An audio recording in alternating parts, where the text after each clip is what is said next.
morning and welcome. Patriot News Hour. Joe Jaquin here. No Jason today. Jason is off. Him and his wife are spending the day together. I think it's one of their anniversaries. It's weird. They got a couple of them. Why not? Right? Maybe it's a birthday. I don't know. But whatever it is, yay for Jason and Brooke. I'll be manning this, but I am not alone. No, we have my buddy JR is kind enough to grace us with his presence and his knowledge. Before we get into things, I've got an announcement. It's kind of big, and it just kind of happened on the half-empty cup. We are going to do a very, very big, as long as it takes, dive into Texas Coin and Iskander. Layer 2 is here. I'm going to call this the drive to 5. That's where we are hoping to be before Token 2049, which is in Singapore this year, which is in October. We've been talking about utility. Utility is here. First contracts being signed today. Thousands more to come. So a big update. And tomorrow, don't worry, tomorrow we'll do what we normally do. But, we'll talk Orem tomorrow and other stuff. We just need a little more time. We'll go through it. So those of you that are interested in that will be coming up. It's just how it worked out. Jason ended up taking the day off. This big thing happened, and I got to share it with everybody. But our toll-free number, 800-951-0592, the website at allamericangold.com. And I don't know, there may or may not be a meeting in, I think it was supposed to be, was it in Oman or Qatar? I'm not sure. But apparently, it's in Doha. Apparently, they're there. The Americans were there. The Iranians are there. But they're not going to talk directly. So you go figure it out. But outside of that, listen, it is jobs weeks this week. So we're going to get all the jobs data. Started today with JOLTS. Interesting number out of the JOLTS. They're saying, hey, there is all kinds of job openings. That's what I'm just going with what they're telling us. 731,000 new job openings. Now, here's the weird thing.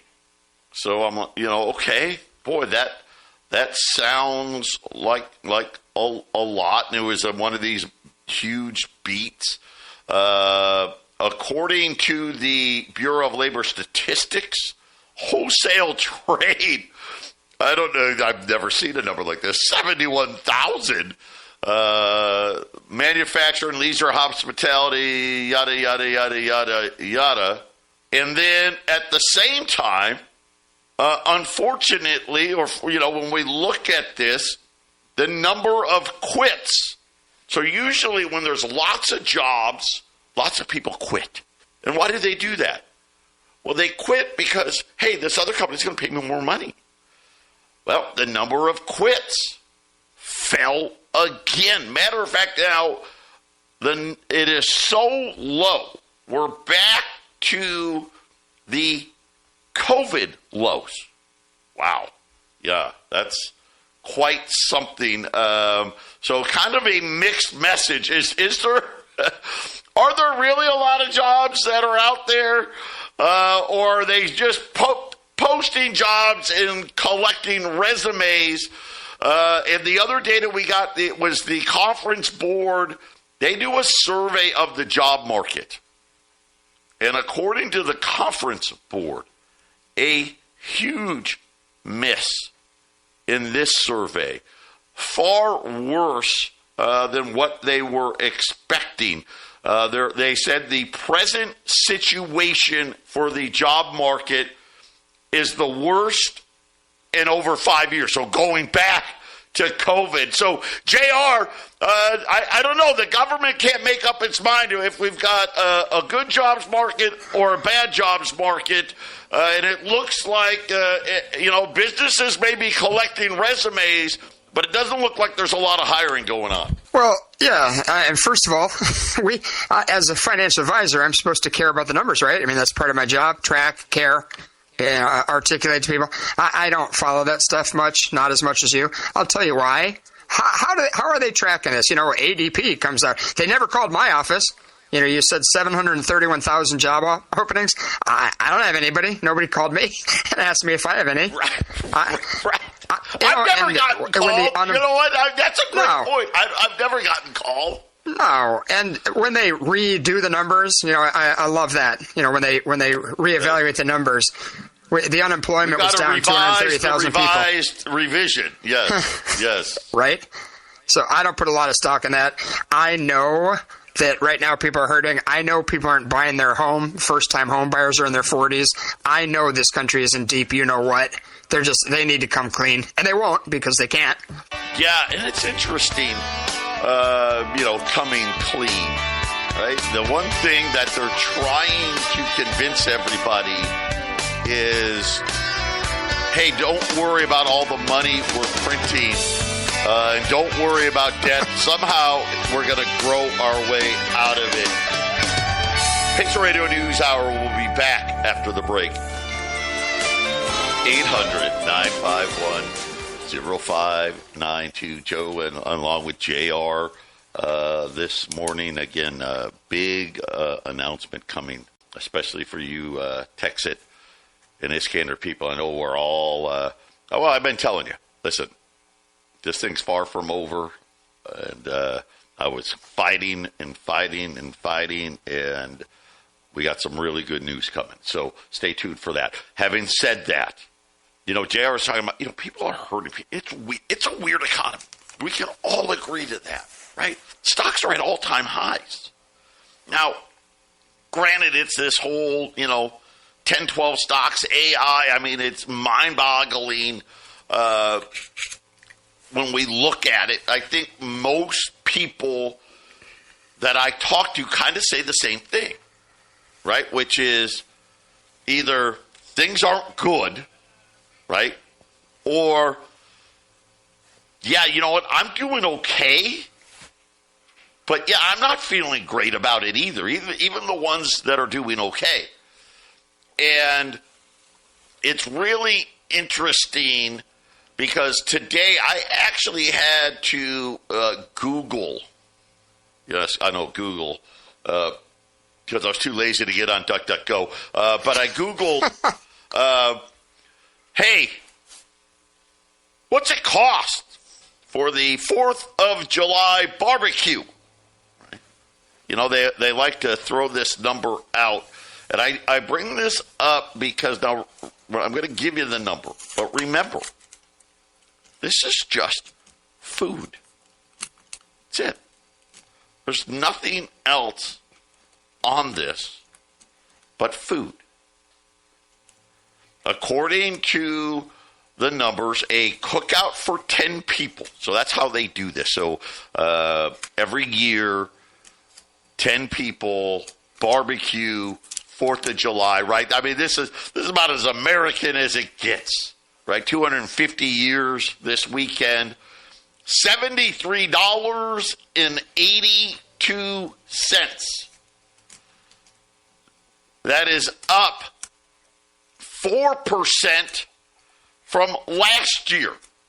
It is the highest cost, well, go figure, right, obviously, right, since they've been tracking the data.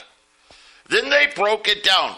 2 pounds of ground beef. Now, I don't know how you're going to feed 10 people with 2 pounds of ground beef, but okay. So, already, it's going to cost you more than $73. I challenge anybody. JR, do you think you'd feed 10 people hamburgers? And, well, maybe if you just did. I don't even see hot dogs on the list, but there's no way. No. Bar way. S versus ballpark. Right? No. I mean, right. Well, they didn't use hot dogs. They used ground beef. I'm just talking if everyone had one burger. Yeah, anyway, Ground beef up 5.5%, highest in survey history. Strawberries. Apparently, I'm not a strawberry guy, but apparently that's in there. Up 12.4%. Wow.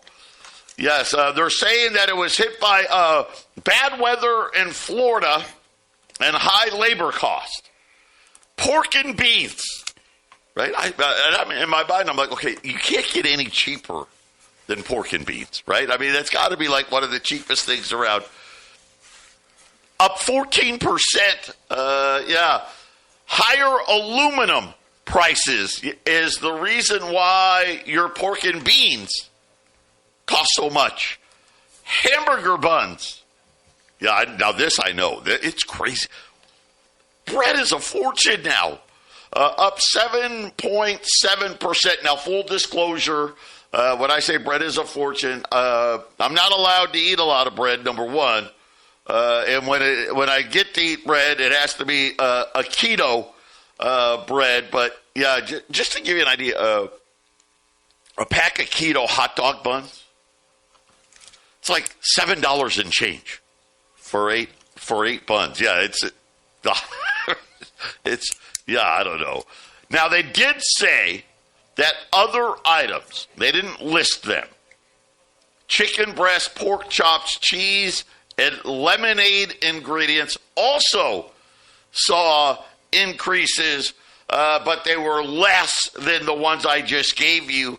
And again, anybody that can feed 10 people, hamburgers, strawberries, pork, and beans with the buns, and can do it for less than $73 or for $73.82. I don't think I want to go to that barbecue.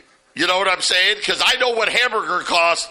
So, JR, that may be some old meat there that the government's buying. Well, and $73.82. When you add beer, it jumps up to $157.19. So they only gave you half the story there on the Google. Oh, so you know what's going on, Joe? This is real clear to me. They talk now about a K-shaped economy. The middle class, which is shrinking rapidly, obviously, is they're struggling. I mean, a lot of people are living on credit cards. The people with big money are living large. The upper middle class, they're the ones that are getting into a little bit of a shock. I mean, it used to be where there was different levels of spending. It's getting bad. And I mean, for me, it's simple. Diversification and moderation is the key to life. If somebody went to you a couple of years ago, stocked up in gold and silver, they could be dollar cost averaging out of it, selling it back to you at this point and getting by.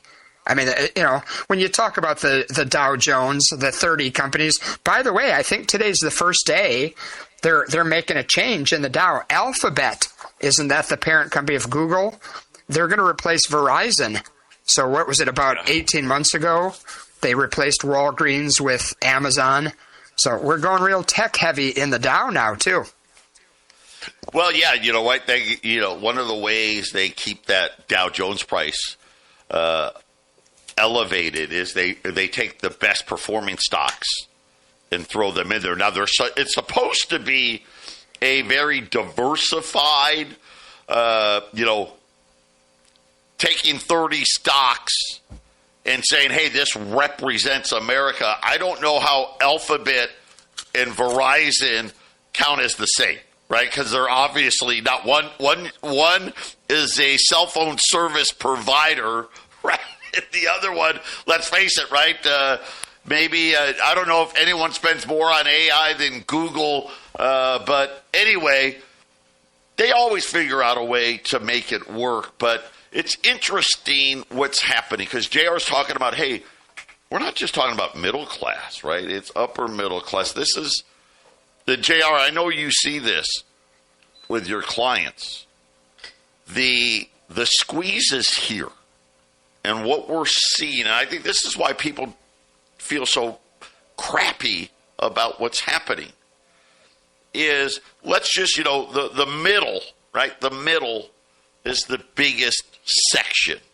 Now, what we've been seeing over the last really since the financial crisis, here's what we've been seeing. We're seeing a gain in the upper class. And we're seeing a massive gain in the lower class. And inside of the middle, you got upper middle, middle, lower middle. Some of the, that upper middle, they're moving up, right? They're getting to, hey, I'm worth a lot of money. I make a lot of money, right? I'm in that 1%. But what we're seeing is the vast majority of the middle is sliding. I was upper middle. Now I'm just middle, right? The middle, some make it to upper middle, but the vast majority are going to lower middle. And, of course, the lower middle class, the vast majority of them are falling into the lower class. Case in point, $100,000. You make $100,000 a year. That's pretty decent money, right? $100,000 a year. Used to be. I know when I was growing up, anyone made $100,000 a year was rich. When I was a kid, when I became an adult, right, $100,000, you were doing well. You go back to the 90s, early 2000s, $100,000. I mean, yeah, you were well in the middle class and probably upper middle class in most parts of the country. Well, it's starting to happen, JR. We're seeing now county after county after county where the low income cutoff now is $111,000 a year. That's for low income. Santa Cruz, California, San Francisco, California, San Mateo, Marin, Santa Clara, Orange, Santa Barbara. The number keeps growing, and we're seeing this happen all over the country. I mean, California, like, well, yeah, it's California. But, JR, this is becoming pretty commonplace in a lot of areas of the country where, hey, I'm making $100,000 a year, and you're considered low income. Yeah. Well, and when a starter home is $450,000 to $500,000, and most people don't have a lot of money, so you're looking at a 6 to 7% interest rate on your note. $100,000 is nothing. I'm watching my kids. I'm trying to figure out how they're ever going to make their way the way that you and I were able to, and it's just looking more and more bleak. Yeah, part of my problem with this world, where does it go from here? I come on and Jason and I talk about when the stock market's finally going to correct. I don't know. I don't have a crystal ball. But I pride myself. I tell people I'm not an optimist. I'm not a pessimist. I'm a realist. And I look at things. How is it going to get fixed? How is a country with $39 trillion in debt? The BRICS nations, they're moving right along. We don't hear about that anymore. So, we're at 250 years. We're about to hit 4th of July. At $73 a party of 10. What happens 2 years out, 5 years out? You talked yesterday about central bank digital currency. 100% it's coming. Everything's going to be very dramatically different. And then on our show, we talk about current events. So we talk about data centers, water shortages, flock cameras. We're talking about all this stuff. None of it is set up for freedom to continue another 250 years. I'll tell you that. And I hate to be so negative. But again, being a realist sure makes me feel pessimistic, at least short term right now. Hopefully we get our heads out of the sand and we fix things. You brought up, some interesting points when we're talking about setting up for freedom. It's really, we're entering this era where it looks like what we're really setting ourselves up for is government control, where a lot of jobs that we used to have go away, right? We're talking, the robots are coming, right? AI is coming. And are we going to end up where a lot of people, and like the majority of people, are they going to end up like, we got 40 million people on food stamps. Are we going to have a country where there's 100 million people on food stamps? A third of the country needs government assistance just to have an apartment. I don't, JR, it's scary. It really, really is when we think about. They don't seem to want to do anything to stop the problem, right? The spending goes on, the debts continue to elevate, and it just seems like we're entering this phase where it used to be nobody wanted anything from the government, right? I always like to go, Jason likes to do movies. Cinderella Man, Russell Crowe. If you haven't seen it, it's a boxing movie. It's about the Great Depression. And he paid his relief money back, right? Why? Because he didn't want to be in debt to the government. Today, people want to. They demand it. Yes, ma'am. 800-951-0592. Quick look here at the markets. I guess I forgot to do that. Dow's up 100. S&P's up 40. NASDAQ's up 285. The 10-year note back above 440. 441 on the 10-year note. Crude oil just kind of sitting there today, right? No, but it's only $70, so it's not like it was before. Gold's up 4,040. Silver up almost $2. Well, $1.50 right now. 59.68. 59.68 on silver today. And I got JR gracious enough to join me today. And, we're just kind of talking out loud about, how is all of this going to end? We had a country where, less government is what got it. I don't think people appreciate how did we become a superpower? Really, honestly, have you asked yourself how? Because when we first started, the government let you keep what you made. There was no income tax, right? There was no sales tax. Tax was very limited.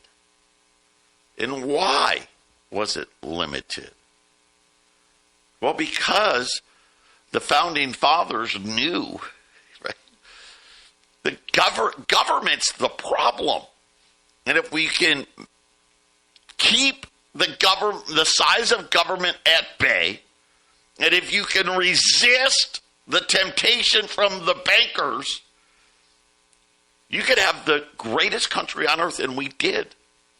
And we did. And now, fast forward, I was talking to, Cinderella Man, the Great Depression, right? They didn't want to go on government relief. And then, of course, when he made some money, he paid it back, right? And people were skeptical. They didn't want, they knew, JR, we've actually gotten dumber. You know what? You think about, I think about like my grandparents and my great-grandparents. A lot of that generation didn't even graduate from high school. Some of them, right, they barely knew how to read or write, but they were smart enough to know, you don't want anything from your government because, boy, the second they start giving you stuff, they're going to start taking it away from you. And now today, literally, we have a country that people want the government to do everything for them. I feel bad if you don't have inheritance for your kids or your grandkids, almost none of them will be able to buy a house. If you're not going to say, hey, here's $100,000, $200,000, $300,000 for your kids to buy houses, JR, for most Americans in, let's just say the next 30 years, homeownership may be something that, again, is only for the wealthy. So people like wear a tinfoil hat. We think that, the World Economic Forum is onto something. They don't want us to own a house. Eventually they do want us to be very, the education system up. They've dumbed us down. We've gotten so fat, lazy, instant gratification. Elon Musk came out a few months ago and said, don't bother saving for retirement. We're eventually going to be replaced. AI, robotics. We're going to have a universal basic income, and people cheer. I actually had a friend of mine make fun of me because I paid off my PPP loan. Remember the little loans we applied for and got during COVID? I got one, and I paid it back. And I had somebody that say how stupid I was to do that. I'm like, you're kidding. Like, I thought I needed the money at the time. I was able to pay it back. I paid it back, and you think that's wrong? Yes, that was free money. So, yeah, we've lost our moral compass. We've lost our direction. So, I don't know. I mean, I hope so much people like Anthony. I hope the future generations, your son Joey, I hope they have a chance. I'm not, and when you talk about leaving them money, I would say leave them hard assets. I wouldn't leave them money. I wouldn't leave them your 401k. I would spend every dime you have. This is not official financial advice. This is me thinking out loud for what I would want to do. Spend every penny you have. Leave them a ton of gold and silver. Leave them a paid off house. Leave them legacy and inheritance money through life insurance so it's tax free. Generational wealth has to change right now. So things are changing. You better change with it. These are big things that we're talking about. And I know a lot of people understand that, the ones that you see that younger, let's just say the 35-year-olds that don't live with their parents and don't live in an apartment, probably 90%, maybe even 95% of them got there because their parents helped them get there. And without it, they wouldn't be there at all. I mean, I know you started the show. You were talking about first-time homebuyer age. Now, it's like 40 years old. That's how long it's taking for someone to be able to afford a home. Yep, and that's with two incomes. That's not a single provider anymore. I don't know. I guess, we can relish the fact that, Wall Street's up. What a great thing.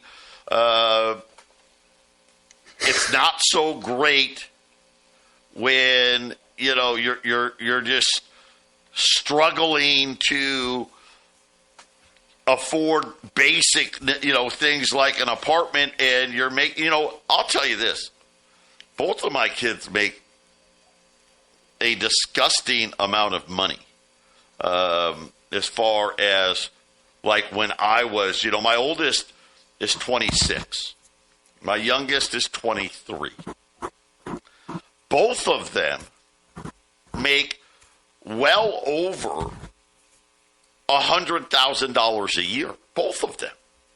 And one of them, right, that number is getting awfully close to $200,000 a year. And, is he hiring? Yeah, right. And I will tell you that, at his work, he's the exception, right? He's like the top guy in a huge company that all of you know. Yeah, the vast majority of people that do the same job, they're making 60. And guess what, guys? They're not wealthy by any means, right? I mean, I remember if I could just make $40,000, I thought I'd be rich in 1991. We'll be back after the break. 800-951-0592, Patriot Radio News Hour, Joe and JR here on this Tuesday. And again, remember, Texit and Iskander people, we're going to take a huge dive. Major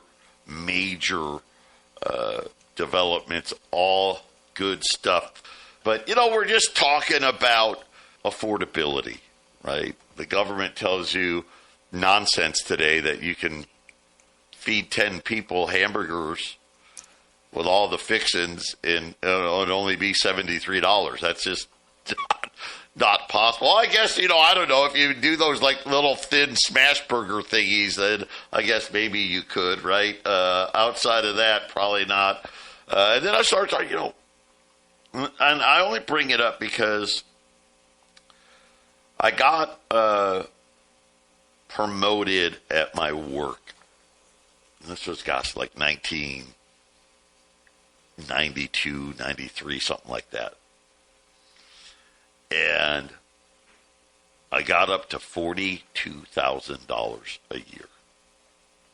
Man, JR, I thought I had made it, right? I could live by myself, right? If I wanted to. I actually looked at buying a house, and I was just like, I don't want to, I was young, single, and, I had beer for dinner, right? What are you having for dinner? Beer, right? But I could have bought a home. You know what? Hindsight being 2020, I should have, but I know I'm lazy, right? I, got to mow the lawn and do this and that, right? But had an apartment, right? Had those steps to side trucks when they first came out. Oh yeah, that was cool. I was cool. And now I think about today, man, $40,000, you're poor. I don't care where you live. I mean, you could be in Mississippi, right? You're low income. I think about when my wife and I bought our first house. I made, I don't know, somewhere between $70,000 and $80,000. So now fast forward, we're in 1999, right? And literally, this is before the housing crisis and all that. You could buy a home for not a lot, right? If you had 5%, yeah, okay, good enough, right? We can make it. We bought a home in Anthem, okay, which was back then, and I apologize for you that don't live here in Arizona, but heading up north of town on the I-17, the only thing out there was like an outlet mall, and it was like the middle of nowhere. We bought a house for like $135,000 because we figured out, JR, we were doing the payment shopping, right? Hey, what's the payment going to be so that would dictate the house we could get, right? We bought the most expensive house we could for the amount of money I made. And my wife was stay-at-home mom. And $135,000 was the number. And our interest rate kind of right where it is now, 7%. That same house today, the exact same house, $500,000, JR, $500,000. How are these kids supposed to buy a house at I mean, you got to make $200,000 at least, right, to even think about it. Yeah, no, it's crazy. And Arizona was a very inexpensive state. We've certainly come a long way, but yeah. I mean, I don't know. I mean, I've still got a son living at home. People used to say that, right? Arizona's cheap. Nobody says that anymore. Oh, my Lord. I don't know. I do know this. Do you know why? That's the thing that I don't understand how people haven't figured this out. That it really is between the Federal Reserve and the federal government. This is I don't know how it could be anything other than this is just the plan, right? Because they keep doing the same thing, JR, right? They just keep going farther and farther into debt. They keep printing more and more money. At what point do you just say, okay, well, obviously this is the plan. The plan is to eventually have a country that really seemingly becomes like everywhere else, right? Because we're going to take so much away. We're going to print so much money. We're going to have a government that's so big, you end up killing prosperity. I mean, that's where that's just what I see, JR. Yeah, I see it. Well, and their finger is hovering over the reset button. They're just waiting. And we're busy. I mean, you've got kids, you've got grandkids. We're busy. If your gas prices are somewhat steady or going down, and your 401k is steady or going up, you don't ask why, you don't care why, you're just, everything's good. Well, behind the scenes, I think we're heading for some changes that are not going to be good. So I hope, I listen to you as much as I can. I listen to you every day. I try to make my appointment schedule around your show. I think it's that important. And you and I are on the same page, and it ain't a good one. Here's the good part, though. You can do things to help yourself. One of them is calling and getting your gold and silver. Another one is reaching out to JR and having him help you plan for your retirement. We'll talk about that next. Stay with us. 800-951-0592. Final segment here. Right now, on the gold side of things, yesterday, we had Mint State 63 $20 Liberties at $41.95. We got gold up $20-$30. I'm going to do it one more time. One more chance. Mint State 63 Saints, $41.95 at 800-951-0592. As JR was telling you, great way to hand down wealth. Because guess what? Unless you tell them, nobody knows that you have it. And then, of course, another great way to protect yourself is reach out to maybe the only financial planner in the world that thinks the way we do, and that's JR. JR, tell everybody how to get a hold of you. Tell them, because you've got a show. You do a show every weekend, how all that works, how people can find you. We do. Thanks, Joe. Yeah, we're on 960 The Patriot at 5 in the morning and again at noon on Saturdays. We have podcasts, YouTube channel, the whole thing. So, and if people want a second opinion on their finances, we'd be honored. We're at 623-523-0444, or you can email us at team@anothermoneyshow.com. And I've got a secret weapon in the office. I've got Anthony, my stepson / partner. He's been with me 8 months, or I'm sorry, 8 years in July. He's a recovering engineer, so he's a smart guy. His whole thing in life is on cash flow, generational wealth transfer. He's all the important stuff he's really good at. So we can help, and we'd be honored. Give that number out one more time, JR.